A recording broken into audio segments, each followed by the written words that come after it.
Hello student, हम electric field of intensity का एक और नया एग्जांपल लेके आए हैं आज। और हम electric field of intensity calculate करेंगे आज due to a uniformly charge sheet, और उसका साइज होगा इनफाइनाइटली लार्ज। उसका इनफाइनाइट साइज होगा उसका शीट का, और उसके लिए हम electric field of intensity calculate करेंगे। ओके, चलिए देखते हैं इनफाइनाइटली लार्ज शीट की फॉर्म किस तरीके से होगी। देखिए,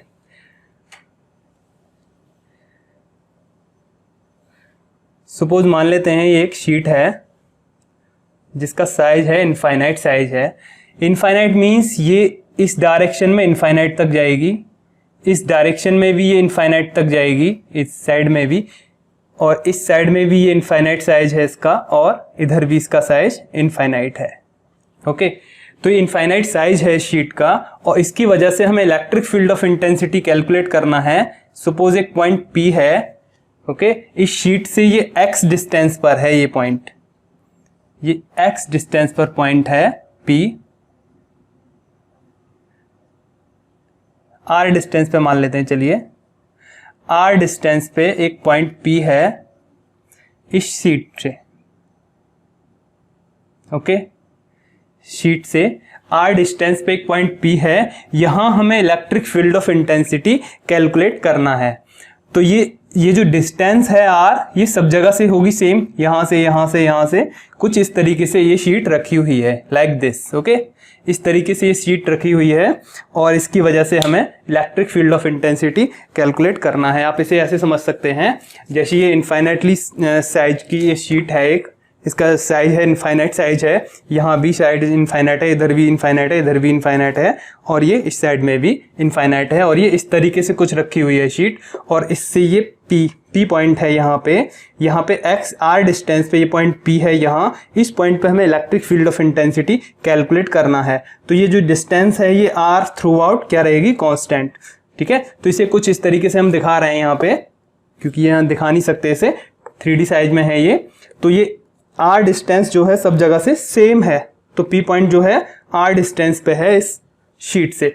और यहां से हम अब एक एलिमेंट मानेंगे, चार्ज एलिमेंट, जिस पॉइंट पे ये, यहां से हम x डिस्टेंस पे। कैसे, देखिए शीट का कुछ इस तरीके से आपको शो कर देते हैं, ये लाइक दिस। ओके, तो ये शीट है r डिस्टेंस पे। अब यहां से हम एक चार्ज एलिमेंट कंसीडर करते हैं, क्योंकि हम तो पॉइंट चार्ज के लिए इलेक्ट्रिक फील्ड ऑफ इंटेंसिटी जानते हैं, लेकिन यहाँ चार्ज एलिमेंट किस फॉर्म में लेते हैं, हम एक वायर की फॉर्म में लेते हैं। एक वायर ले लेते हैं, लीनियर वायर, जो हम स्टडी कर चुके हैं। लीनियर वायर की फॉर्म में हमने यहाँ एक ये चार्ज एलिमेंट कंसीडर कर लिया यहाँ से। This is at x distance. At x distance पे हमने एक एलिमेंट कंसीडर कर लिया, छोटा सा पार्ट काट लिया इसका शीट का, तो वो किस फॉर्म में आएगा, वायर की फॉर्म में आएगा, वायर की फॉर्म में इस तरीके से। और ये भी कैसा होगा, ये भी इनफाइनाइटली लॉन्ग, चार्ज एलिमेंट भी इनफाइनाइटली लॉन्ग। और क्या होगा, ये लीनियर चार्ज कह सकते हैं हम इसे, लीनियर चार्ज। ओके, और ये शीट क्या है, पॉजिटिवली चार्ज्ड है ये शीट। और सपोज मान लेते हैं सिग्मा, पॉजिटिव सिग्मा इसकी सरफेस चार्ज डेंसिटी है, और यूनिफॉर्मली डिस्ट्रीब्यूशन है ये पॉजिटिव चार्ज का सब जगह, uniformly distribution of positive charge. Okay, तो ये शीट है, इस शीट की वजह से हमें यहाँ P पॉइंट पे कैलकुलेट करना है। तो हमने इसके लिए सबसे पहले एक चार्ज एलिमेंट कंसीडर कर लिया है।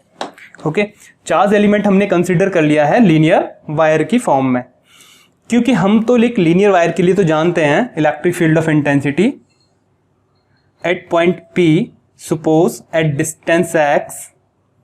हम ये कैलकुलेट कर चुके हैं इस चीज को, आप लास्ट वीडियोस में देख लेना, मैं इसका एक डिस्क्रिप्शन में लिंक भी डाल दूंगा उस वीडियो का। आप वहां क्लिक करके, इस वायर की वजह से, इनफाइनाइटली लॉन्ग वायर है, इस वायर की वजह से electric field of intensity at point P हम कैलकुलेट कर चुके हैं। उसकी वैल्यू कितनी होती है, उसकी वैल्यू होती है 2k लैम्डा अपॉन डिस्टेंस, जितनी डिस्टेंस पे हम कैलकुलेट कर रहे हैं। ओके, क्योंकि ये लीनियर वायर है तो इसके लिए charge density, linear charge density लेते हैं हम लेकिन यहाँ सरफेस चार्ज डेंसिटी की फॉर्म में हमें कैलकुलेशन करनी पड़ेगी। तो यहाँ अब हमें एट पॉइंट P सबसे पहले हमें यहाँ से x डिस्टेंस पे ये जो हमने लिया है इसकी जो विड्थ मान लेते हैं dx, इसकी विड्थ है dx। ओके, तो यहाँ जो इलेक्ट्रिक फील्ड ऑफ इंटेंसिटी होगी इस एलिमेंट की वजह से उसकी किस तरीके से डायरेक्शन होगी, कुछ इस तरीके से उसकी डायरेक्शन होगी, क्योंकि अवे फ्रॉम द चार्ज ये तो होती है direction due to small charge element. थोड़ा सा फिगर गंदा हो जाएगा, इसे हटा देते हैं। जो r डिस्टेंस है दिस इज, ये r है। ओके, तो यहाँ से इसकी डिस्टेंस की ज़रूरत पड़ेगी। जो x हमने डिस्टेंस लिया है, तो मान लेते हैं हम यहाँ से यहाँ तक जो डिस्टेंस है वो ये पॉइंट मान लेते हैं। चलिए इसे a कह देते हैं पॉइंट को, इसे b कह देते हैं इस पॉइंट को b। तो bp हमें डिस्टेंस की ज़रूरत होगी। यहाँ जैसे ये x है, गिवन है x, और यहाँ से x डिस्टेंस पे ये dx विड्थ का हमने ये मान ही लिया है चार्ज एलिमेंट। क्योंकि हम तो इसके लिए जानते हैं। अच्छा, ये वाला जो एंगल है, ये एंगल कितना होगा? ये एंगल होगा 90 डिग्री।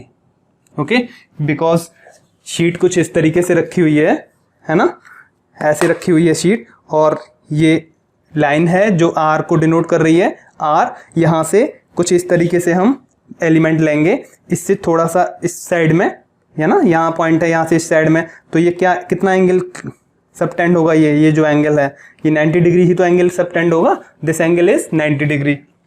ओके, तो यहाँ से हमें इस पॉइंट P पे हमें इलेक्ट्रिक फील्ड ऑफ इंटेंसिटी को कैलकुलेट करना है। चलिए स्टार्ट करते हैं हम। यहाँ पे सबसे पहले electric field of intensity for charge element, उसकी वैल्यू क्या होगी? DE कितनी होगी उसकी वैल्यू?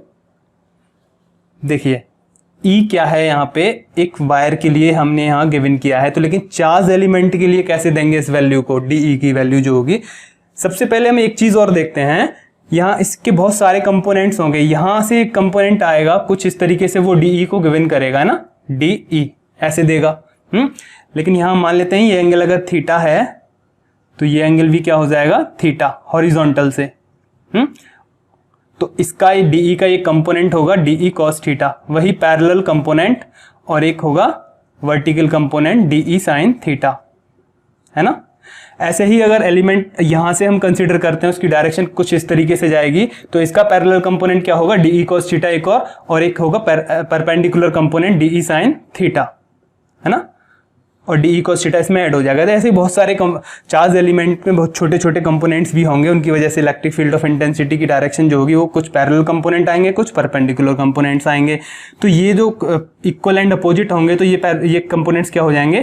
कैंसिल आउट हो जाएंगे। कौन बचेगा? ओनली पैरेलल कंपोनेंट बचेगा। तो इलेक्ट्रिक फील्ड ऑफ इंटेंसिटी की जो वैल्यू होगी वो ओनली पैरेलल कंपोनेंट की वजह से ही होगी, और पैरेलल कंपोनेंट क्या होगा? DE cos theta. ओके, तो हमें net value of electric field चाहिएगा, तो हम क्या करेंगे? पैरेलल कंपोनेंट का इंटीग्रेशन कर देंगे प्रॉपर लिमिट के साथ, तो यहाँ DE cos थीटा।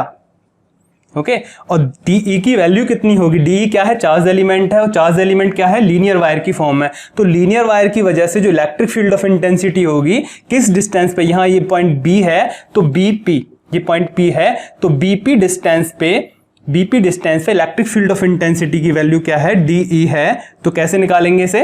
इसी फॉर्मूला में हम रख देते हैं इस वैल्यू को, 2k लैम्डा। सपोज लैम्डा इसकी लीनियर चार्ज डेंसिटी है, जो चार्ज एलिमेंट है, और पूरी शीट की डेंसिटी क्या है? Surface charge density sigma, 2k lambda upon this x क्या है? यहाँ से वायर से उस पॉइंट की डिस्टेंस जहां पे हमें इलेक्ट्रिक फील्ड ऑफ इंटेंसिटी पता करनी है। तो यहाँ वायर कौन है? Charge element. चार्ज एलिमेंट से उस पॉइंट की डिस्टेंस जहां पे हमें इलेक्ट्रिक फील्ड ऑफ इंटेंसिटी पता करना है, तो P पॉइंट की डिस्टेंस क्या हो जाएगी? BP। ओके, तो BP। अच्छा, BP क्या होगा? ये राइट एंगल ट्राइंगल है, तो ये डिस्टेंस x है, ये r है, तो r² प्लस x²। तो BP को हम रिप्लेस कर देंगे r² प्लस x² और अंडर रूट से। ओके, तो ये हो जाएगी वैल्यू किसकी? DE की। अब इस वैल्यू को हम यहाँ पुट करते हैं, तो E इक्वल्स टू क्या आएगा? प्रॉपर लिमिट के साथ DE की वैल्यू को पुट कर देते हैं, 2k lambda upon r² plus x² in under root, और ये cos ऑफ थीटा। ओके तो ये वैल्यू हमें कितनी मिली इफ ई की वैल्यू। अब हमें इसका इंटीग्रेशन करना है प्रॉपर लिमिट के साथ। अभी हम लिमिट देखते हैं कि किसके रिलेटिव ये इंटीग्रेशन होगा, उसी के हिसाब से हम वैल्यू को सेट करेंगे। ओके चलिए अब यहाँ पे क्वेश्चन बनता है कि ये जो लैम्डा है इसे हमें हटाना है यहाँ से, क्योंकि हमें तो गिवन क्या है सिग्मा। तो लैम्डा किसकी फॉर्म में होना चाहिए, सिग्मा की फॉर्म में होना चाहिए। लैम्डा की जगह क्या फॉर्म होनी चाहिए, सिग्मा की फॉर्म में आना चाहिए। अच्छा एक बात बताइए, क्या हम लैम्डा को इस तरीके से लिख सकते हैं, सिग्मा इंटू डी एक्स। ये डी एक्स है, इसकी जो विड्थ है। सिग्मा क्या है, सरफेस चार्ज डेंसिटी। तो सरफेस चार्ज डेंसिटी सिग्मा है, तो कितने सरफेस पे लेना है हमें, डीएक्स सरफेस पे लेना है चार्ज डेंसिटी की वैल्यू जो है। तो सिग्मा डीएक्स लिख सकते हैं, नहीं लिख सकते। एक बात बताइए आप, अगर चलिए नहीं क्लियर होता है तो हम इसे प्रूफ भी कर देते हैं इस बात को कि सिग्मा की जो यूनिट होगी वो क्या होगी, coulomb per metre square. Okay sigma की यूनिट यही होती है, क्योंकि चार्ज अपॉन एरिया होता है सिग्मा सरफेस चार्ज डेंसिटी।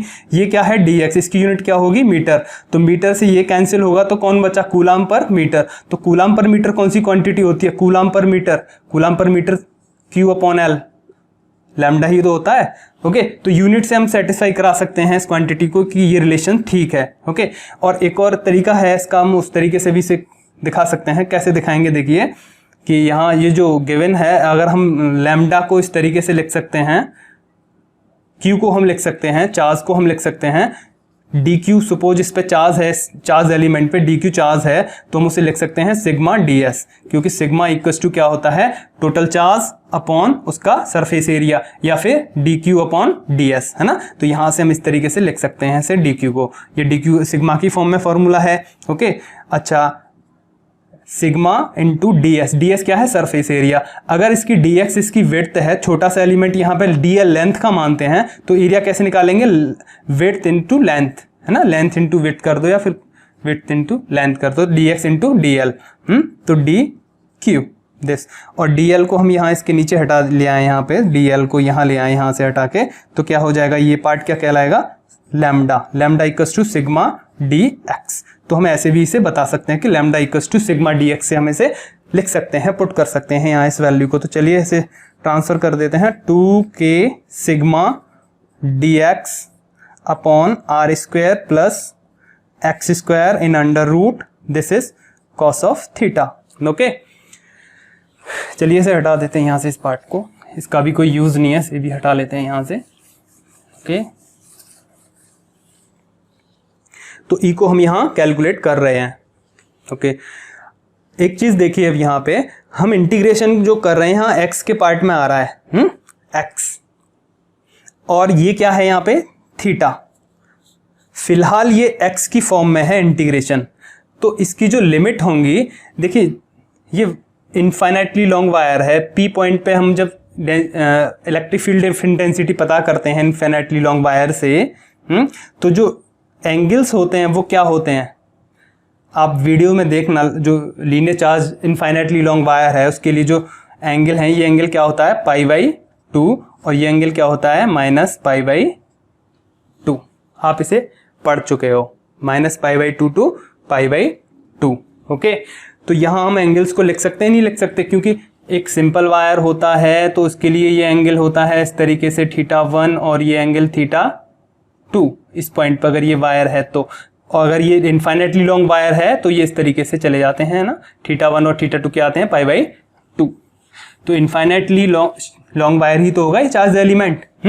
तो जो x है, x को तो हम अभी यहाँ ट्रांसफॉर्म कर लेंगे, लेकिन जो हम लिमिट दे रहे हैं वो थीटा की फॉर्म में दे रहे हैं, क्योंकि थीटा भी यहाँ पे क्या होगा, वेरिएबल होगा। थीटा ये जो एंगल है ये भी क्या होगा, वेरिएबल होगा। तो हम थीटा की फॉर्म में ही लिमिट को फिलहाल दिए दे रहे हैं, और x को हम ट्रांसफॉर्म करके थीटा की फॉर्म में ले जाएंगे, क्योंकि x को हम यहाँ से हटा लेंगे, x जो डिस्टेंस गिवन है, क्योंकि ये भी वेरी करेगी। तो x को हम देख लेते हैं यहाँ पे क्या होगी x की वैल्यू, ठीक है। तो यहाँ हम पुट करके इसे चेंज कर लेंगे। फिलहाल हम जो लिमिट पुट कर रहे हैं वो से थीटा की फॉर्म में ही हम पुट कर दे रहे हैं, थीटा इक्वल्स टू -π/2 से लेके π/2 तक। ओके अच्छा ओके नेक्स्ट है इसमें पार्ट, हम क्या देखते हैं, चलिए x को हमें यहाँ से ट्रांसफॉर्म करना है। कैसे करेंगे x को, x equals to r tan theta. tan theta इस राइट एंगल ट्राइंगल में अगर हम देखें तो tan थीटा क्या होगा, tan theta perpendicular upon base, perpendicular upon base, x perpendicular है और बेस क्या है r, तो x equals to r tan theta, तो dx इक्वल्स टू कितना हो जाएगा r sec स्क्वायर थीटा और d थीटा, क्योंकि इसका हम डिफरेंशिएशन कर रहे हैं। तो dx को यहां से हम हटा देते हैं, किससे हटाएंगे, इस वैल्यू से, dx को हम ट्रांसफॉर्म कर देंगे। चलिए माइनस पाई बाई 2 और पाई बाई 2। देखिए लिमिट को हम यहां पे भी सेट कर सकते थे, यहां जरूरी नहीं है, यहां पे भी आप l लिख सकते हो लिमिट, प्रॉपर लिमिट के साथ, ये ऐसे भी लिख सकते हो आप l प्रॉपर लिमिट, जब हमें जरूरत पड़ेगी तब हम लिमिट को लिख देंगे। चलो अब भी नहीं लिख रहे लिमिट को, यहाँ पे फिर लिख दीजिए प्रॉपर लिमिट के साथ। dx को ट्रांसफॉर्म कर लीजिए, तो 2k sigma r sec square theta d theta upon r square plus X square कितना है r tan थीटा, और इसका स्क्वायर एंड अंडर रूट, और यहां क्या है cos ऑफ थीटा। अब देखिए, अब ये डी थीटा यहां मिल गया, हमें थीटा के रिलेटिव कर रहे हैं, और थीटा की लिमिट कहां से कहां तक है, माइनस पाई बाई 2 से लेके प्लस पाई बाई 2 तक। तो अब लिख दीजिए यहां लिमिट को, माइनस पाई बाई 2 से लेके पाई बाई 2। थोड़ा सा यहाँ अगर आपको ऑड लग रहा है कि dx के साथ आपने जो सर आपने लिमिट जो है पाई बाई 2 की फॉर्म में लिख दी है, तो हम थीटा के फॉर्म में लिख सकते हैं यहाँ पे नेक्स्ट आगे चल के। इसे सॉल्व करना रह गया है, मैथमेटिक्स रह गया है पार्ट, ये इनफाइनाइटली लॉन्ग वायर के लिए दिखाया था हमने यहाँ पे। चलिए नेक्स्ट इसमें है, क्या करना है अब देखिए, 2k lambda sigma r sec square theta d theta upon r square plus ये क्या हो जाएगा, r square tan square theta, r square tan square theta, and this is under root और minus pi by 2 to pi by 2। Okay, अब यहाँ पे हम r square को कॉमन लेंगे तो अंडर रूट ऑलवेज है, तो यहाँ क्या आएगा कॉमन में, r कॉमन आ जाएगा, यहीं पे हम कर देते हैं कैलकुलेशन को, r कॉमन आ जाएगा, अंदर कौन बचेगा, 1 प्लस tan स्क्वायर थीटा, और किस में बचेगा ये, अंडर रूट में। और ये क्या होता है 1 प्लस tan स्क्वायर थीटा क्या होता है, सेक स्क्वायर थीटा। ओके, तो सेक स्क्वायर थीटा यहां लिख देंगे हम, sec square theta, sec square theta, और ये अंडर रूट से कैंसिल हो जाएगा, तो कौन बचेगा यहाँ पे, only sec theta, only sec theta. इसे भी हटा देते हैं, कैलकुलेशन को हमने यहीं खत्म कर दिया है, सेक थीटा। ओके, और इस सेक थीटा से ये स्क्वायर कैंसिल आउट हो जाएगा, और ये r से ये r कैंसिल आउट हो जाएगा। तो कौन बचेगा हमारे पास, और एक यहां cos थीटा भी है। Okay, cos theta. चलिए e के इक्वल चल रहे हैं हम, यहाँ पे लिमिट्स कहां से कहां तक है, माइनस पाई बाई 2 से लेके पाई बाई 2 तक, और ये कौन है 2k सिग्मा, और सेक थीटा से cos थीटा कैंसिल आउट हो जाएगा, क्योंकि sec theta equals to 1 upon cos theta, तो यहाँ कौन बचेगा, ओनली d थीटा, है ना। तो सेक थीटा से ये cos थीटा भी कैंसिल आउट हो जाएगा, तो दिस इतना पार्ट बचा यहाँ पे दिस, और 2 constant, k constant, sigma constant, इनको बाहर कर देते हैं, 2k सिग्मा, और इंटीग्रेशन किसका होगा, 1 का होगा थीटा के रिलेटिव, 1 का होगा थीटा के रिलेटिव, तो क्या आएगा थीटा ओनली, और लिमिट कहां से कहां तक है, माइनस पाई बाई 2 से प्लस पाई बाई 2। इंटीग्रेशन भी हो गया इसका यहाँ पे, और लिमिट पुट कर देते हैं 2k सिग्मा और पाई बाई 2, लिमिट पुट करेंगे upper limit minus lower limit, और माइनस पाई बाई 2 ऑलरेडी है लोअर लिमिट में, तो ये कितना हो गया मिलके पाई, तो ये हुआ 2k सिग्मा पाई। तो e की वैल्यू कितनी आई हमें, हमारे पास यहां पर निकल के 2k sigma pi, 2k sigma pi. चलिए k क्या है, इलेक्ट्रोस्टैटिक कांस्टेंट, क्या होती है इसकी value, 1 upon 4 pi epsilon naught और सिग्मा पाई, पाई से ये पाई कैंसिल आउट होगा, 2 से ये 2 2 जा 4 दिस, तो e की वैल्यू कितनी आएगी, sigma upon 2 epsilon naught, this is the net value of electric field of intensity.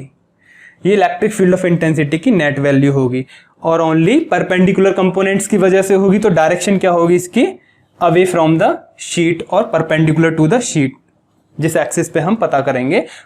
और ये परपेंडिकुलर कंपोनेंट तो कैंसिल आउट हो जाएंगे, तो किसकी वजह से है net value of electric field, only parallel components की वजह से। ओके, तो ये हमें net value of electric field मिल गया है यहाँ पे। ओके, तो इलेक्ट्रिक फील्ड ऑफ इंटेंसिटी की ये वैल्यू है, सिग्मा क्या है, चार्ज डेंसिटी पॉजिटिव। अगर ये नेगेटिव होती है शीट तो क्या करोगे, अगर शीट कैसे होती है, नेगेटिव, नेगेटिव अगर शीट होगी तो इसी पॉइंट पे हम इलेक्ट्रिक फील्ड ऑफ इंटेंसिटी पता करेंगे, तो उसकी डायरेक्शन क्या हो जाएगी, toward the sheet, toward the sheet for negatively charge uniformly charge sheet. Minus sigma क्या होगी फिर इसकी, चार्ज डेंसिटी, बस इसकी डायरेक्शन चेंज हो जाएगी, मैग्नीट्यूड वही आएगा। इसको अगर वेक्टर फॉर्म में लिखेंगे तब हम वहां पे साइन के लिए माइनस साइन यूज कर लेंगे। ओके, मैग्नीट्यूड वही आएगा, सिग्मा अपॉन 2 एप्सिलॉन नॉट। ये डायरेक्शन शो करेगा माइनस बस, लेकिन पॉजिटिवली के अवे और नेगेटिवली चार्ज शीट होगी तो उसके टूवर्ड द शीट। ओके, इसका हम वेरिएशन देखते हैं। यहाँ एक चीज देखिए, ये जो डिस्टेंस हमने ली थी r, यहां से शीट से r डिस्टेंस पे पता किया था हमने इलेक्ट्रिक फील्ड को, तो उसकी वैल्यू क्या है, ये इसमें कहीं भी r का टर्म नहीं है, तो ये जो इलेक्ट्रिक फील्ड ऑफ इंटेंसिटी की वैल्यू है ये डिस्टेंस पे डिपेंड नहीं करती। डिस्टेंस पे डिपेंड नहीं करेगी, भले ही सीट के हम पास हैं, नजदीक हैं, दूर हैं, है ना, सब जगह क्या होगा, इलेक्ट्रिक फील्ड ऑफ इंटेंसिटी की वैल्यू यही होगी, और ये क्या होगी, यूनिफॉर्म। तो हम कह सकते हैं इसे uniform electric field, uniform electric field. तो जब भी हमें यूनिफॉर्म इलेक्ट्रिक फील्ड की जरूरत पड़ेगी तो हम एक इनफाइनाइटली लार्ज शीट लेंगे। ओके, और उस इनफाइनाइटली लार्ज शीट को हम कुछ इस तरीके से शो करते हैं। ओके, न्यूमेरिकल्स में हम इस तरीके से शो करेंगे चार्ज शीट को, क्योंकि इसका हम केवल साइड व्यू देंगे ओनली ऐसे। ओके, और ये इनफाइनाइटली लॉन्ग शीट होगी, तो इस तरीके से हम एक इनफाइनाइटली लॉन्ग शीट को रख देंगे, तो ये हमें इलेक्ट्रिक फील्ड ऑफ इंटेंसिटी देगी, और पॉजिटिवली चार्ज शीट है ये अवे फ्रॉम द शीट, और ये कैसा होगा, electric field, uniform electric field. Okay, तो यूनिफॉर्म इलेक्ट्रिक फील्ड हमें चाहिए, तो हम इनफाइनाइटली लॉन्ग चार्ज शीट का हम यूज करेंगे। ओके, और यही वैल्यू हमने किस में निकाली थी, पीछे केस आया था वहां पे भी हमने इस वैल्यू को निकाला था, जो किसके लिए था अभी आप लास्ट वीडियो में देखेंगे, वहां हमने बताया था कि चार्ज शीट के लिए ये वैल्यू निकल के आएगी इलेक्ट्रिक फील्ड ऑफ इंटेंसिटी की। ओके, आप वीडियो में देखिए, लास्ट वीडियो में कौन सा एक केस आया था, वहां आप चेक करेंगे इस केस को, सेम वैल्यू यही आई थी। हमने बताया था कि इस केस को हम आगे डिस्कस करेंगे और इनफाइनाइटली चार्ज शीट के लिए वैल्यू निकालेंगे इलेक्ट्रिक फील्ड ऑफ इंटेंसिटी की, जो कि सिग्मा अपॉन 2 एप्सिलॉन नॉट आएगी इसकी वैल्यू। तो यहां हम अगर ग्राफ को ड्रॉ करें, ग्राफ को अगर ड्रॉ करें कि डिस्टेंस पे तो ये डिपेंड नहीं करती value electric field of intensity की, तो कैसे शो करेंगे, लाइक दिस, आर डिस्टेंस और ई इलेक्ट्रिक फील्ड ऑफ इंटेंसिटी, और इसकी वैल्यू क्या आएगी, कांस्टेंट आएगी। ये वैल्यू कितनी होगी, सिग्मा अपॉन 2 एप्सिलॉन नॉट। जैसे जैसे डिस्टेंस बढ़ेगी तो इलेक्ट्रिक फील्ड ऑफ इंटेंसिटी की वैल्यू क्या है, कांस्टेंट है, this is the constant value. तो ये क्या आएगा, हॉरिजॉन्टल ग्राफ आएगा parallel to the X axis. Okay, चलिए कुछ एग्जांपल न्यूमेरिकल देखते हैं इसके, आपके एग्जाम के पर्पज से।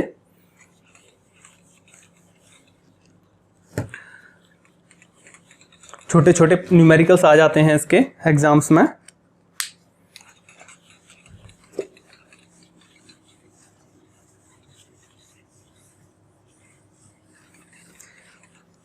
इनफाइनाइटली लार्ज शीट है ये। ओके, इनफाइनाइटली लार्ज शीट के लिए हम इलेक्ट्रिक फील्ड ऑफ इंटेंसिटी की वैल्यू को हमने कैलकुलेट किया, और वो वैल्यू कितनी आई थी निकल के, this E equals to sigma upon 2 epsilon naught. Okay, this. अच्छा, इस वैल्यू को हम सिग्मा को ऐसे भी चेंज कर सकते हैं, सिग्मा को अगर टोटल चार्ज इसके पास Q है, टोटल चार्ज Q है शीट के पास, और A इसका एरिया है, अगर किसी गिवन शीट के लिए अगर एरिया A गिवन है, तो कैसे लिखेंगे हम इसे, सिग्मा की जगह से यूज करेंगे Q upon 2A epsilon not. इसे हम ऐसे भी फाइंड आउट कर सकते हैं, इलेक्ट्रिक फील्ड ऑफ इंटेंसिटी की जो वैल्यू होगी। एक एग्जाम्पल न्यूमेरिकल देखते हैं कि मान लेते हैं एक, अभी बताया हमने जस्ट कि इसका साइड व्यू हम शो करेंगे ओनली, जब भी न्यूमेरिकल्स करेंगे साइड व्यू दिखाएंगे इसका, ये वाला जो है दिस, ये वाला जो व्यू है दिस, ये वाला व्यू हम दिखाएंगे दिस वाला, है ना, दिस। तो ये वाला पार्ट हम नहीं लेंगे ओनली, तो बाकी को सबको हटा देंगे, only this part, only this part लेंगे हम इसका, और इस के लिए हम इलेक्ट्रिक फील्ड ऑफ इंटेंसिटी पता करेंगे लाइक दिस, बिल्कुल ऐसे। एट पॉइंट P हमें इलेक्ट्रिक फील्ड ऑफ इंटेंसिटी पता करना है, और ये चार्ज शीट है, और इसके जो दोनों सरफेसेस हैं, एक सरफेसेस है लेफ्ट सरफेस और एक राइट सरफेस होगा इसका Q2, ओके। जैसे ये शीट है एक, इसका इस सरफेस पे Q2 चार्ज है और इसके दूसरे सरफेस पे Q1 चार्ज है, अलग अलग सरफेस पे डिफरेंट चार्जेस हैं Q1 और Q2, है ना। तो यूनिफॉर्मली चार्ज डिस्ट्रीब्यूशन नहीं है यहाँ पे। तो इस केस में देखते हैं हम यहाँ वैल्यू क्या होगी। देखिए Q1 की वजह से जो वैल्यू होगी, ये भी इनफाइनाइटली लॉन्ग चार्ज शीट है ना, इनफाइनाइटली लार्ज भी है ये ना दोनों साइड्स में। तो Q1 इसके वन सरफेस पे चार्ज है, Q2 इसके अदर सरफेस पे चार्ज है, और चार्ज कैसा है, नॉन यूनिफॉर्मली डिस्ट्रीब्यूशन है, क्योंकि यूनिफॉर्मली डिस्ट्रीब्यूशन चार्ज का नहीं है, क्योंकि ये डिफरेंट चार्जेस गिवन हैं। तो देखिए Q1 की वजह से जो इलेक्ट्रिक फील्ड ऑफ इंटेंसिटी होगी क्या होगी, वो this away from the surface charge sheet, Q1 की वजह से होगी वैल्यू उसकी EQ1, ओके। और Q2 की वजह से क्या होगी, वो भी अवे फ्रॉम द चार्ज होगी, क्योंकि ये भी पॉजिटिव है और ये भी पॉजिटिव है, दोनों ही सरफेसेस पे पॉजिटिव चार्जेस हैं, दोनों ही सरफेसेस पे पॉजिटिव चार्जेस हैं। तो EQ2, ओके। तो दो वैल्यू आएंगी, तो net value of electric field कितना होगा, net value of electric field, दोनों को ऐड कर देंगे क्योंकि दोनों सेम ही डायरेक्शन में है, EQ1 प्लस EQ2, दोनों सेम डायरेक्शन में, दोनों के बीच में एंगल 0 है। अगर इसका हम वेक्टर फॉर्म में यहाँ लिख रहे हैं तो इसका मैग्नीट्यूड भी क्या आएगा, E net equals to EQ1 plus EQ2, because EQ1 का स्क्वायर वही फॉर्मूला लगाएंगे, R square equals to A square plus B square plus 2AB cos theta, है ना।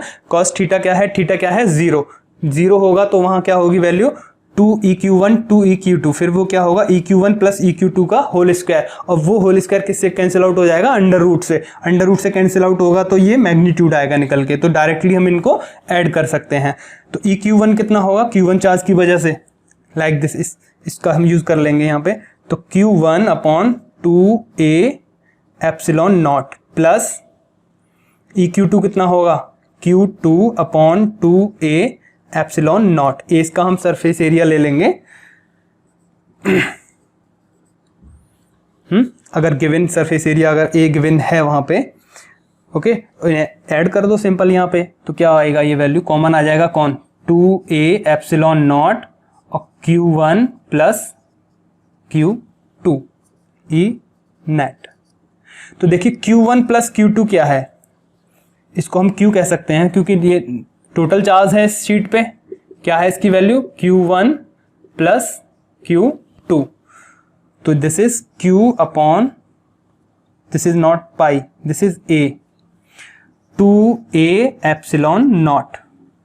This is net value of electric field, net value of electric field. देखिए इस sheet के लिए भी जिसके दोनों सरफेसेस पे डिफरेंट चार्जेस हैं, तो ये net value of electric field किस पे डिपेंड कर रहा है, total charge on the sheet, not on the individual charges on the individual surfaces, okay.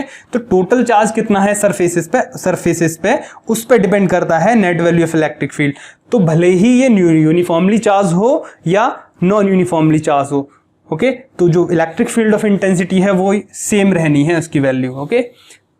कहीं ज़्यादा है कहीं कम है, कोई भी वैल्यू हो चार्ज की, कहीं पे कुछ है कहीं कुछ है, लेकिन जो इलेक्ट्रिक फील्ड ऑफ इंटेंसिटी है वो यूनिफॉर्म रहने वाली है। तो ये जो डेरिवेशन हम कर रहे हैं यूनिफॉर्मली चार्ज शीट के लिए, तो एक नॉन यूनिफॉर्मली चार्ज शीट के लिए भी इससे हम यूज कर सकते हैं, ओके। चलिए एक और न्यूमेरिकल देखते हैं हम इसका। कुछ पैरेलल चार्ज शीट गिवन है होंगी यहाँ पे। अब नेक्स्ट न्यूमेरिकल में अगर कुछ पैरेलल चार्ज शीट गिवन हैं और उनके बीच में कुछ पॉइंट्स गिवन हैं, वहां हमें इलेक्ट्रिक फील्ड ऑफ इंटेंसिटी को कैलकुलेट करना है। इलेक्ट्रिक फील्ड ऑफ इंटेंसिटी को कैलकुलेट करना है। देखिए एक चार्ज शीट गिवन है, ये एक चार्ज शीट गिवन है,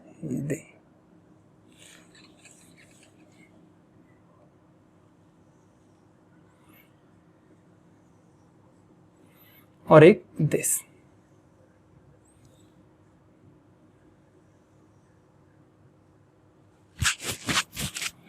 ये 3 चार्ज शीट गिवन हैं और इनके ये पॉइंट गिवन है। एक ये पॉइंट है ए, एक यहां है पॉइंट बी, और एक यहां है पॉइंट सी, और एक यहां है पॉइंट डी। और इसके पास चार्ज है Q, इसके पास चार्ज है -2Q, इसके पास चार्ज है 3Q।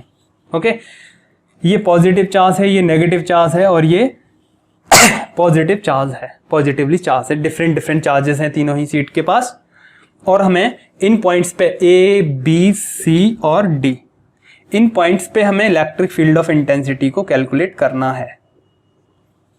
सबसे पहले हम A पॉइंट के लिए फाइंड आउट करते हैं। For point A, for point A electric field of intensity की जो वैल्यू होगी वो क्या होगी। देखिए A पॉइंट पर जो इलेक्ट्रिक फील्ड ऑफ इंटेंसिटी होगी ड्यू टू Q चार्ज, उसकी डायरेक्शन क्या होगी, क्योंकि पॉजिटिव चार्ज है तो इस प्लेट के लिए जो इलेक्ट्रिक फील्ड होगा क्या होगा, अवे फ्रॉम दिस प्लेट। तो उसकी डायरेक्शन क्या हो जाएगी, away from the plate, E plus Q। Okay, यही डायरेक्शन होगी। -2Q जो प्लेट है इसकी वजह से भी एक इलेक्ट्रिक फील्ड होगा इसी पॉइंट A पर। उसकी डायरेक्शन क्या होगी, क्योंकि ये नेगेटिव चार्ज है तो नेगेटिव चार्ज के लिए डायरेक्शन क्या होती है, टूवर्ड द प्लेट। तो टूवर्ड द प्लेट किस डायरेक्शन होगी, दिस। तो ये किसकी डायरेक्शन होगी, electric field due to plate second. -2Q charge की वजह से जो वैल्यू होगी उसकी डायरेक्शन ये होगी। ठीक है, अच्छा, और जो +3Q चार्ज वाली जो प्लेट है ये पॉजिटिवली चार्ज है तो इसकी वजह से भी यहाँ इस पॉइंट पे एक इलेक्ट्रिक फील्ड की वैल्यू होगी। उसकी डायरेक्शन क्या होगी, उसकी डायरेक्शन भी क्या होगी, अवे फ्रॉम द चार्ज, क्योंकि ये पॉजिटिवली चार्ज प्लेट है तो इसके लिए डायरेक्शन क्या होगी, away from this E plus 3Q। किसकी वजह से, 3Q चार्ज की वजह से जो इलेक्ट्रिक फील्ड ऑफ इंटेंसिटी होगा। ओके, अब हमें net value of electric field चाहिए, net value of electric field चाहिए हमें।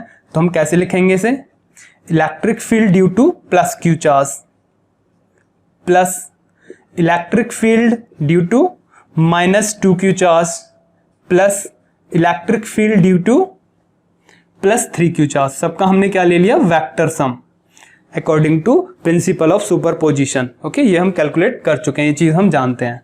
सबका हमने वेक्टर सम ले लिया। चलिए अब वैल्यूज निकालते हैं। +Q चार्ज के लिए कितनी होगी वैल्यू, मान लेते हैं अगर इनकी जो सरफेस एरिया गिवन है A, तो क्या होगी वैल्यू, E इक्वल्स टू क्या होता है, Q/2A/0। यही तो हमने अभी कैलकुलेट किया है। तो +Q चार्ज के लिए क्या होगा, Q/2A/0। और डायरेक्शन के लिए क्या देते हैं, चलिए हम बताइए कैसे देंगे डायरेक्शन, क्योंकि ये तो इलेक्ट्रिक फील्ड ऑफ इंटेंसिटी की जो वैल्यू है वेक्टर क्वांटिटी है, लेकिन ये तो मैग्नीट्यूड है तो हमें यहाँ डायरेक्शन भी शो करनी होगी। ओके, तो डायरेक्शन आप देखिए यहाँ पे, this is x axis, this is y axis. तो ये कौन सी एक्सिस होगी, इस डायरेक्शन में कौन सा यूनिट वेक्टर होता है, i कैप। इस डायरेक्शन में कौन सा यूनिट वेक्टर होता है, j कैप। तो इस डायरेक्शन में कौन सा यूनिट वेक्टर होगा, -i कैप, लेफ्ट साइड में, ये ओरिजिन है वो। तो EQ इसकी डायरेक्शन किधर है, लेफ्ट साइड में है ना। अगर गिवन है x एक्सिस दिस, तो हम यहां लिख सकते हैं -i कैप। तो ये होगी वैल्यू EQ की जो डायरेक्शन के साथ। ये माइनस साइन क्या शो कर रहा है कि electric field of intensity negative x axis के अलोंग है। ऐसे ही प्लस इसके लिए -2Q, इसके लिए क्या है डायरेक्शन, पॉजिटिव एक्स एक्सिस के लॉन्ग, और इस डायरेक्शन में कौन सा यूनिट वेक्टर होता है, आई कैप। तो यहां हम इसके लिए वैल्यू लिखेंगे 2q चार्ज गिवन है और 2a एप्सिलॉन नॉट आएगा ही, है ना, total charge upon 2a epsilon naught, और डायरेक्शन कौन सी लेंगे हम, आई कैप पॉजिटिव, तो इसीलिए यहां पॉजिटिव साइन के साथ प्रॉपर लिख देते हैं हम, ये वाला प्लस तो ये रहा यहां पे, ओके, और इसकी वैल्यू क्या होगी पॉजिटिव, और प्लस 3q इसके लिए क्या होगी direction, plus 3q this left side में, तो यहां क्या आएगा माइनस आई कैप, क्योंकि ये नेगेटिव एक्स एक्सिस के अलोंग है, तो plus 3q upon, sorry proper sign के साथ लेंगे, तो plus 3q upon 2a epsilon naught और minus I cap, minus I cap, minus हम साइन यहां लिख देते हैं। तो डायरेक्शंस देखिए आप, माइनस डायरेक्शन प्लस क्यू की वजह से, माइनस डायरेक्शन प्लस 3q की वजह से, दोनों की डायरेक्शन सेम है, तो माइनस इस डायरेक्शन लेफ्ट साइड वाली डायरेक्शन किसकी है, नेगेटिव एक्स एक्सिस के अलोंग, और जो पॉजिटिव किसके लिए आ रहा है, माइनस 2q के लिए। आप ये चीज को ध्यान रखना है, यहाँ पे आप अगर इसे वेक्टर फॉर्म में लिखते प्रॉपर तो यहाँ माइनस 2q साइन लिखते, लेकिन यहाँ देखिए माइनस जो जिसके पास नेगेटिव चार्ज है वो पॉजिटिव में आ रही है वैल्यू, लेकिन नेगेटिव और पॉजिटिव चार्ज क्या शो करते हैं, ओनली डायरेक्शन शो करेंगे इलेक्ट्रिक फील्ड के लिए, ओके। तो जरूरी नहीं है कि यहाँ ये नेगेटिव साइन आएगा, देखिए पॉजिटिव वालों के साथ नेगेटिव साइन आ गया, पॉजिटिव वाले थे नेगेटिव साइन आ गया, और जो नेगेटिव वाला है उसके लिए पॉजिटिव साइन आ रहा है ना, क्योंकि हमें तो डायरेक्शंस देखनी है ओनली, मैग्नीट्यूड के साथ सबको हम ऐड कर देते हैं सिंपल। डायरेक्शन हम कैसे लेंगे, फिर डायरेक्शन के हिसाब से यहाँ पे हमें वही एंगल्स लेना होता, इन दोनों का रिजल्टेंट निकालते, EQ और E3Q का एंगल कितने हैं दोनों के बीच में 0, इनका रिजल्टेंट निकल जाता, उसकी डायरेक्शन क्या आती, यही डायरेक्शन आती, और एक ये बचता हमारे पास E-2Q है ना, फिर दोनों बचते ये, इन दोनों के लिए थीटा कितना हो जाता 180 डिग्री, तो cos थीटा वही r² = a² + b² + 2ab cos 180 value लगाते हैं हम वहां पे, है ना, तो हम यहाँ ऐसे भी उसे निकाल सकते थे, है ना, तो कई सारे तरीके हैं इसे निकालने के। अच्छा चलिए यहाँ क्या होगी इसकी वैल्यू, q -q + 2q और -3q कितने होंगे, कॉमन ले लेते हैं पहले, कौन आ रहा है common, 1/2a epsilon naught I cap common है, और -q + 2q और -3q क्या आएगी वैल्यू, ये -4 और +2q -2q upon 2a epsilon naught I cap, 2 से 2 कैंसिल होगा, और वैल्यू कितनी आएगी q upon a epsilon naught I cap, और माइनस साइन आ रहा है, तो ये net value of electric field है वेक्टर फॉर्म में। अब ये वेक्टर फॉर्म क्या शो कर रही है हमें, नेगेटिव साइन क्या शो कर रहा है कि यहां जो नेट इलेक्ट्रिक फील्ड की जो डायरेक्शन होगी वो इस साइड में होगी, लेफ्ट साइड में, ये होगी net value of electric field, क्योंकि ये नेगेटिव साइन क्या शो कर रहा है, नेगेटिव एक्स एक्सिस के अलोंग, तो ए पॉइंट पे जो net value of electric field होगा उसके डायरेक्शन क्या होगा, टुवर्ड द लेफ्ट, ओके। ऐसे ही हम पॉइंट बी के लिए कैलकुलेट करेंगे, सेम प्रोसेस रहेगा यही, बस साइन डिफरेंट होने वाले हैं, साइन डिफरेंट होने वाले हैं, सेम प्रोसेस रहेगा। देखिए अब हम बी पॉइंट पे आए, बी पॉइंट पे इलेक्ट्रिक फील्ड ऑफ इंटेंसिटी होगा प्लेट दिस, ये जो प्लेट है इसका चार्ज सरफेस एरिया गिवन है दिस लाइक है ना, तो +q चार्ज की वजह से यहां एक इलेक्ट्रिक फील्ड होगा अवे फ्रॉम द शीट, क्योंकि प्लस के लिए अवे फ्रॉम द शीट, तो दिस E + q, -2q के लिए टुवर्ड द माइनस, इस शीट के टुवर्ड है ना, टुवर्ड द -2q चार्ज, तो इसके लिए भी डायरेक्शन यही हो जाएगी -2q, +3q चार्ज के लिए क्या होगा, इससे अवे, इस शीट से अवे, है ना, इस शीट के लिए this direction away from this, तो ये हो जाएगा +3q के लिए दिस, फिर से वही लिखिए वैल्यूज को डायरेक्शन के साथ, E + q इस डायरेक्शन में कौन है +i कैप, और इस डायरेक्शन में कौन है -i कैप। तो plus Q, E plus Q किस डायरेक्शन में है? पॉजिटिव डायरेक्शन में। तो यहां लिखेंगे हम Q upon 2a epsilon not, इस वैल्यू को लगाएंगे मैग्नीट्यूड को और डायरेक्शन के लिए प्लस, ये हो गया। अच्छा, -2q के लिए लेंगे, -2q भी इसी डायरेक्शन में है तो पॉजिटिव आएगा, चार्ज 2q लेना है और 2a एप्सिलॉन नॉट कैसा आएगा? पॉजिटिव आएगा, क्योंकि राइट साइड में ही है डायरेक्शन, तो आई कैप और दिस +3q, ये किधर है? नेगेटिव एक्स एक्सिस के अलोंग, तो इसके लिए क्या आएगा? -3q upon 2a epsilon naught और आई कैप। तो -आई कैप डायरेक्शन किधर है? लेफ्ट साइड में। तो इनको ऐड करेंगे सबको, कॉमन कौन आ रहा है? वही फिर से 1/2a epsilon naught I cap और q को भी कॉमन कर सकते हैं वैसे, चलिए ऐसे ही निकाल लेते हैं, +2q -3q, q 2q 3q और 3q, ये कितना आया वैल्यू? 0। तो net value of electric field क्या होगा? यहाँ पे 0 होगा फॉर पॉइंट बी। किसके लिए कैलकुलेट किया है ये? For point B. तो net value of electric field इस पॉइंट पे क्या होगा? 0। ई नेट 0 होगा यहाँ पे एट पॉइंट बी। इस पॉइंट पे कितना था? अभी जो हमने निकाली थी वैल्यू, पीछे अब बैक करके देख लीजिए वीडियो। अब निकालेंगे पॉइंट सी पे। सी पे कैसे निकालेंगे वैल्यू? वही प्रोसीजर फॉलो होगा फिर से। देखिए एट पॉइंट सी इसकी वजह से एक इलेक्ट्रिक फील्ड होगा, क्या होगा? इस प्लेट के लिए क्या होगा? अवे फ्रॉम द शीट, ये हो जाएगा वैल्यू ई प्लस क्यू का। अब सेकंड प्लेट के लिए, सेकंड प्लेट नेगेटिवली चार्ज है, तो नेगेटिवली चार्ज प्लेट के लिए क्या होगी डायरेक्शन? इस प्लेट के टूवर्ड होगी, तो this E due to -2q। और +3q प्लेट ये है तो इसके लिए क्या होगी direction? Away from the sheet, तो यही होगी डायरेक्शन E +3q की। ओके, ये डायरेक्शंस मिल गई हमें यहाँ एट पॉइंट सी के लिए। तो फिर से सी के लिए कैलकुलेट करते हैं, वही डायरेक्शन हम ऐसे ही यहाँ पे फिर से लिखेंगे। सी के लिए कैलकुलेट हो जाएगा वैल्यू E + q के लिए +q, टू किधर है डायरेक्शन? राइट साइड में। राइट साइड में कौन है? +i कैप, तो प्लस आएगी वैल्यू, तो q upon 2a epsilon naught और आई कैप प्लस आएगी वैल्यू, प्लस में प्लस। -2q की डायरेक्शन किधर है? लेफ्ट साइड में। लेफ्ट साइड में कौन है? -i कैप, तो माइनस आएगा वैल्यू यहाँ पे, तो -2q upon 2a epsilon not, -i cap आएगा, तो इस माइनस को हम हटा के यहाँ से यहाँ कर देंगे। अब देखिए -2q वाला साइन है, यहाँ माइनस आया, अब तक नहीं आया था, लेकिन हमें डायरेक्शंस देखनी है बस।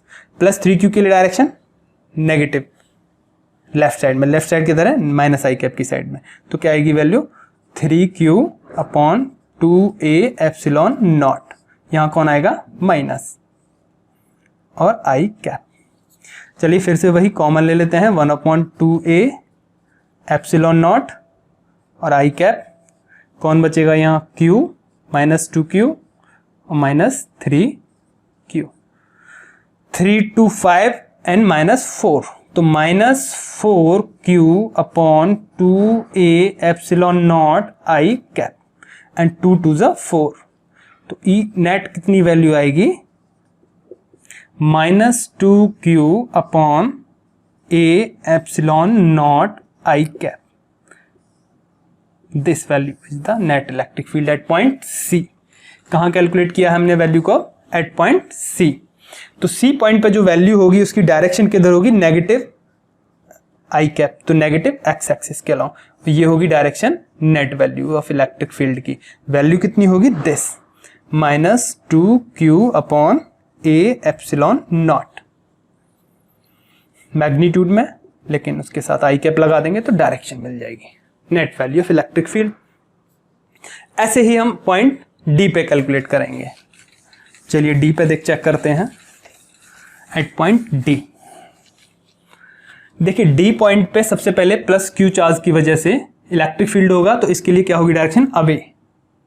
Away this E + q, E + q, E + q।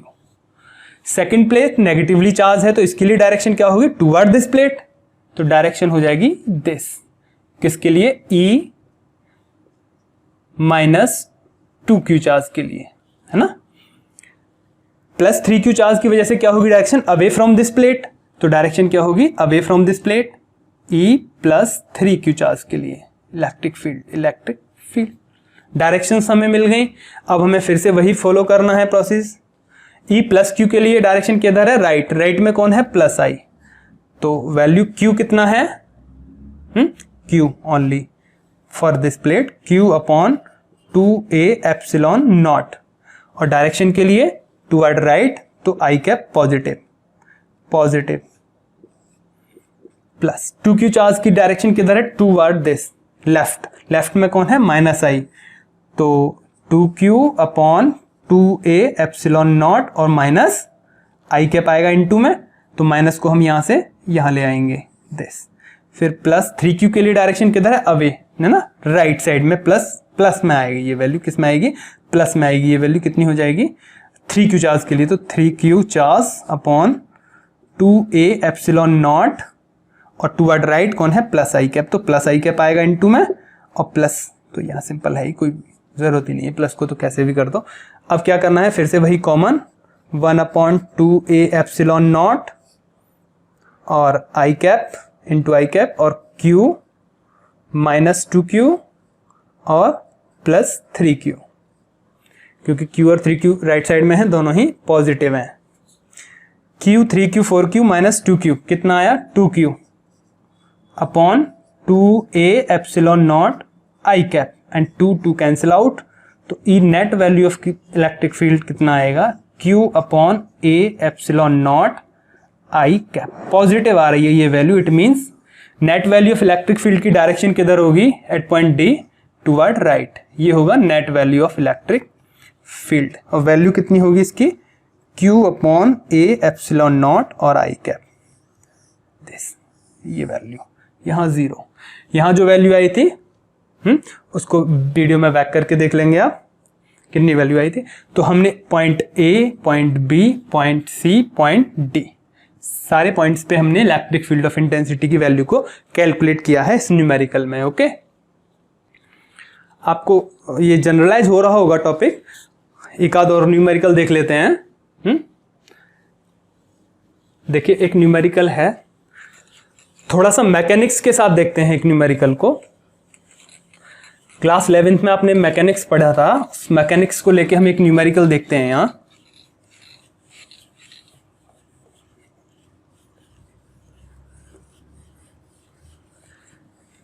एक चार्ज शीट है और हॉरिजॉन्टली उसे रखा गया है।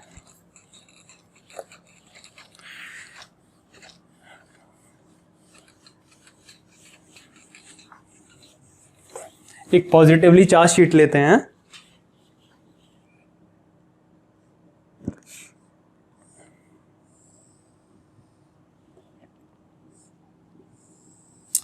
एक पॉजिटिवली चार्ज शीट है ये,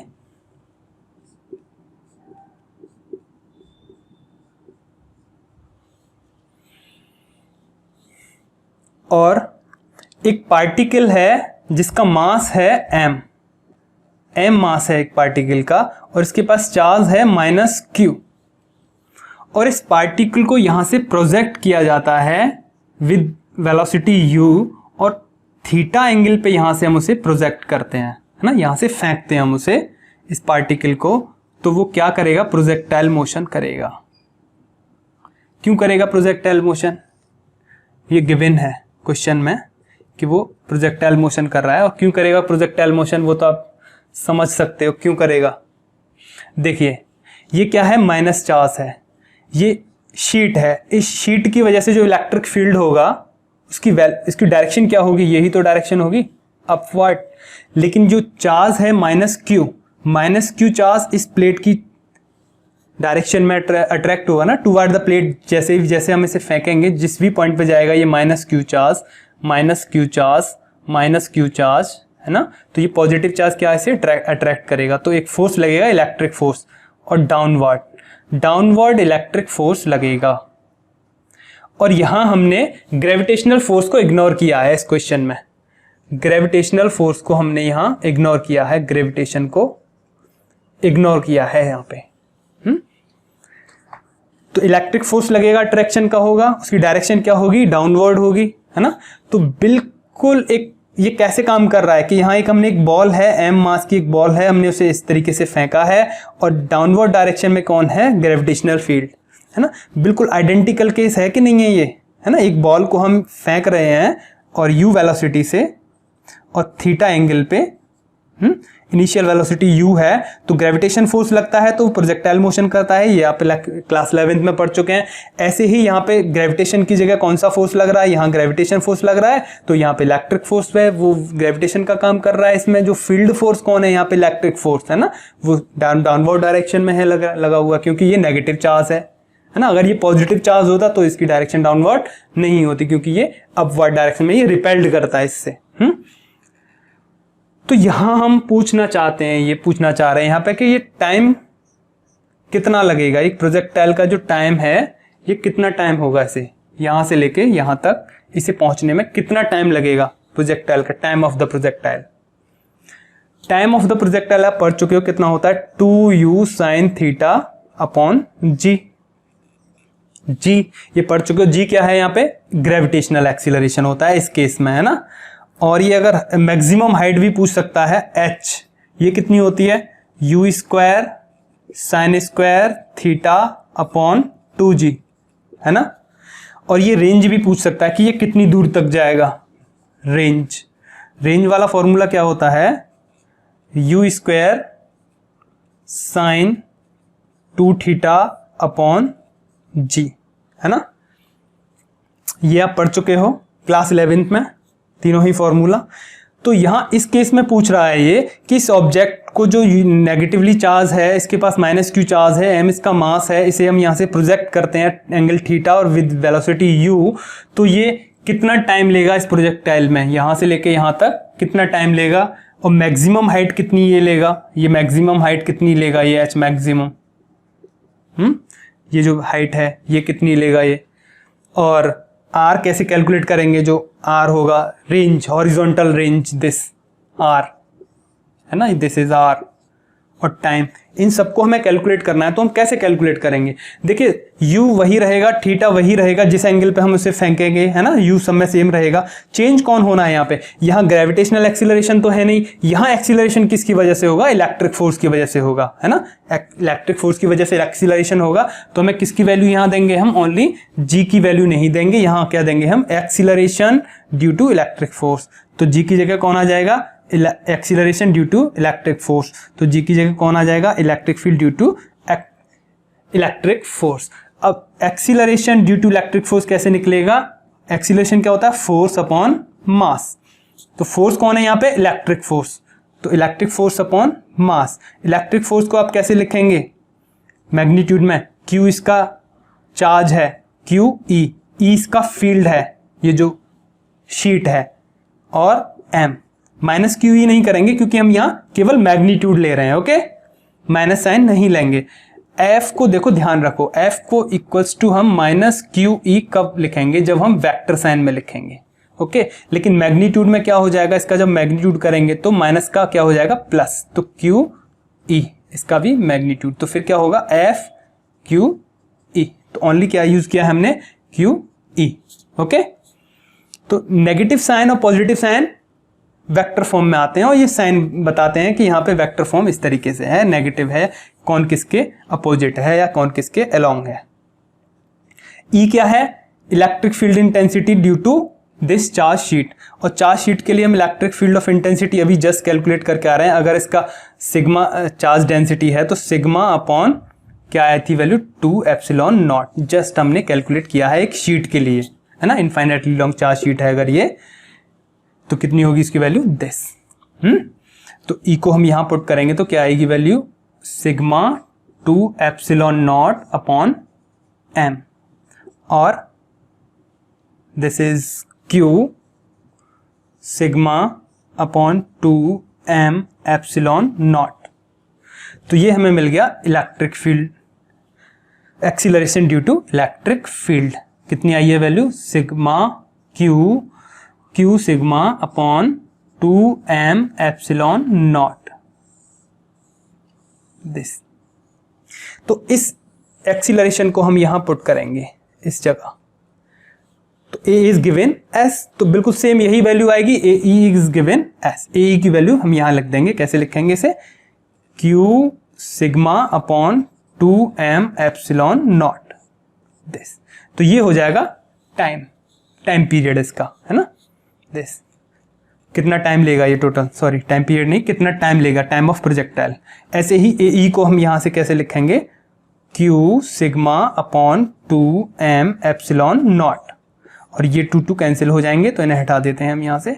ये हो जाएगा हाइट, इतनी हाइट तक जाएगा, जितना थीटा पे डिपेंड करेगा, जितना थीटा होगा उसी हाइट हिसाब से हाइट होगी। ऐसे ही ए ई को हम यहाँ पे रिप्लेस कर देंगे, Q sigma upon 2m epsilon naught. Okay, this is the horizontal range. Okay, एक और न्यूमेरिकल देखते हैं, चलिए।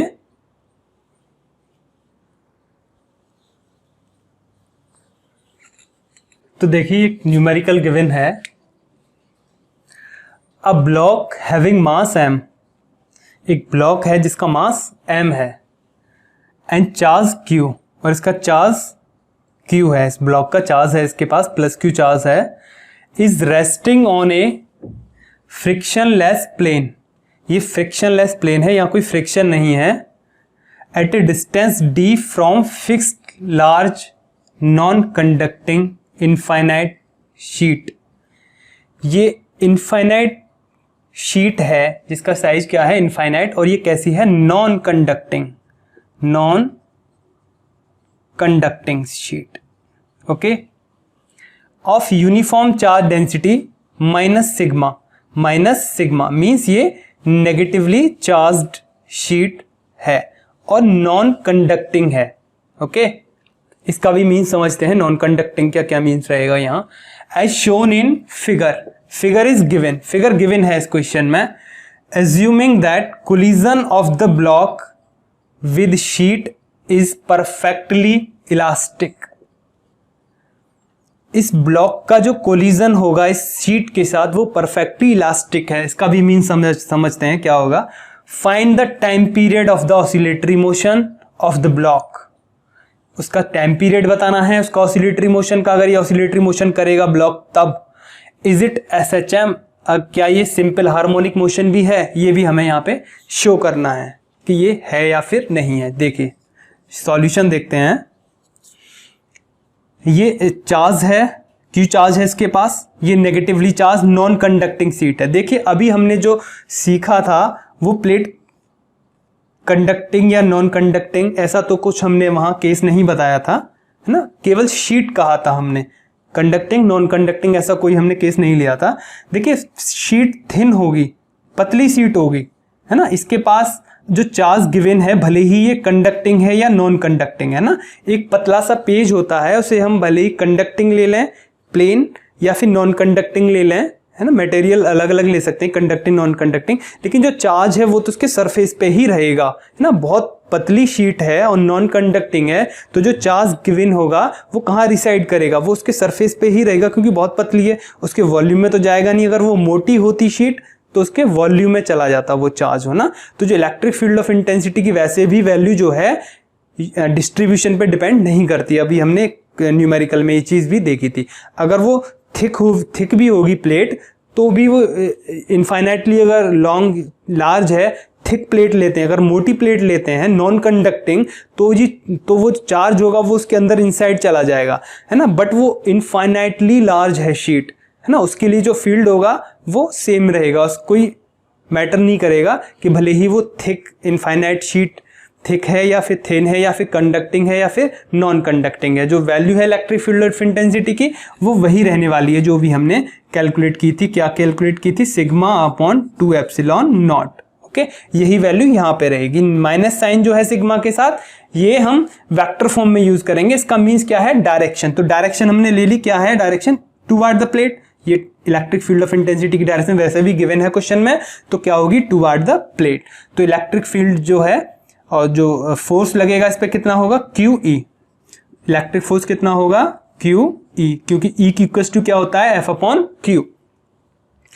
तो इस ब्लॉक पे एक फोर्स लगेगा क्यू ई, जिसकी वजह से क्या होगा, इस डायरेक्शन में ये मूव करेगा, है ना, इस डायरेक्शन में मूव करेगा, तो इससे कोलाइड भी करेगा यहाँ पे आके शीट से, है ना, शीट से आके कोलाइड करेगा।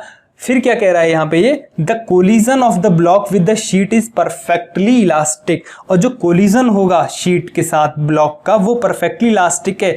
मींस जैसे ही यहाँ पे ये कोलाइड करेगा इससे, तो इसकी कोई भी एनर्जी लॉस नहीं होगी, कोई भी एनर्जी लॉस नहीं होगी, और एनर्जी लॉस नहीं होगी तो ये रिबाउंड होगा, बैक होगा, और रिबाउंड होगा तो क्या होगा, ये फिर यहीं तक आएगा, है ना, कोई भी एनर्जी लॉस नहीं हो रही। अगर इसकी एनर्जी लॉस हो जाती है, अगर ये इनइलास्टिक होता कोलिजन, तो इसकी एनर्जी लॉस होती, काइनेटिक एनर्जी लॉस होती, तो फिर ये वापस यहाँ तक नहीं आ पाता, कहीं यहाँ तक आता और फिर से ये दोबारा से अट्रैक्ट कर लेती शीट इसको, है ना। तो इस केस में क्या होगा, सबसे पहले इस चार्ज को, ब्लॉक चार्ज को ये शीट अपनी तरफ अट्रैक्ट करेगी, यहाँ कोलिजन होगा और परफेक्टली इलास्टिक गिवन है, तो किसी भी एनर्जी का लॉस नहीं होगा, तो फिर से ये यहाँ आ जाएगा, है ना।